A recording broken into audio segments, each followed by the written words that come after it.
I'm Keith Roman. I'm the grants coordinator at Mid-Michigan Community Action Agency.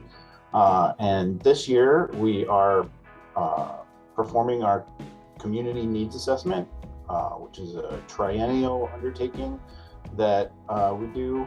And it's, we have to because it's mandated by CSBG, the Community Services Block Grant, but it's also just a good way to get in touch with the community and find out where it's at and where we think it might be going in the next couple of years. The community assessment is a tool used to assess the current status of communities we serve and to predict the future based on the trends we see. This community assessment is going to cover 8 counties. That's going to be Bay, Clare, Gladwin, Midland, Mecosta, Muskegon, Oceana, and Osceola counties. It is a required part of our federal grant funding, and it does help us to create new programming or shift spending within our communities that we serve.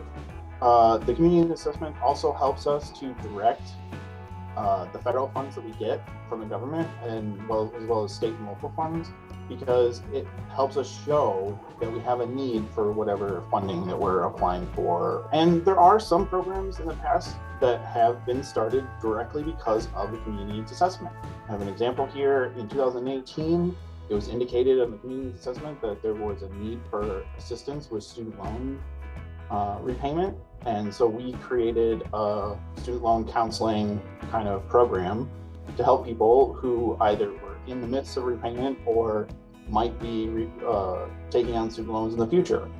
So our community assessment is right now in a stage where we're collecting some data from our survey, but also we're collecting a lot of data from national and regional surveys as well.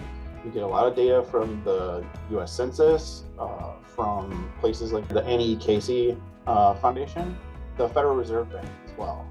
They have a lot of employment and labor statistics. The survey that we're performing, though, will at least give us a more direct result and a more accurate result for our communities that we serve specifically. It'll help us take that national and regional data that we're seeing and really focus it down to our communities that we serve. This year, we're also performing interviews during our community assessment to try and get some qualitative data as well, which is something we haven't had in the past. We are going to be asking for volunteers to provide interviews for us, and that'll be over the phone. It'll be a recorded interview, but that's really just so that we can take that recording and more easily translate it to text so that we can analyze it better. And once we're all done and we have all our data from the survey, national sources, and our interviews, then we put it all together in a really cool report, and we're going to be able to host that online or publish it physically to hand out to people so that not only we can use it, but other members of our community might be able to make use of it as well. Our survey, the Community Assessment Survey, or CNA survey, it's a total of about 42 questions. It takes less than 10 minutes to do, definitely, because most of the questions are multiple choice.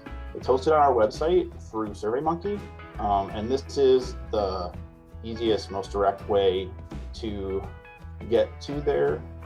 So there's a whole page on our website about the community needs assessment and what it's like, and down here is our SurveyMonkey survey.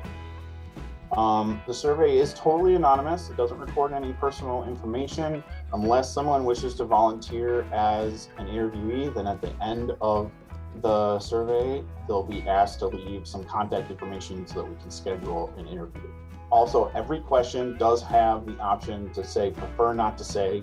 If there's any reason that you would like not to answer a question, and if anyone needs, they can actually call one of our local offices, and a staff member can direct them through the process of taking the survey, or can help them by entering in the data for them if they need assistance. So here are some important dates for our community needs assessment survey. Right now, the survey is scheduled to be online and open from April 1st through the end of June 30th. If we find later on that we need to extend that in order to get more data, or for whatever reason, then we may do that. But right now, the tentative end date for the survey is June 30th. Phone interviews for the survey are going to be conducted between May 1st and about July 31st, however long it takes us to get to the number of surveys we're looking to hit. And the assessment itself should be completed and published sometime in October. That's what we're shooting for, but definitely before the end of the year.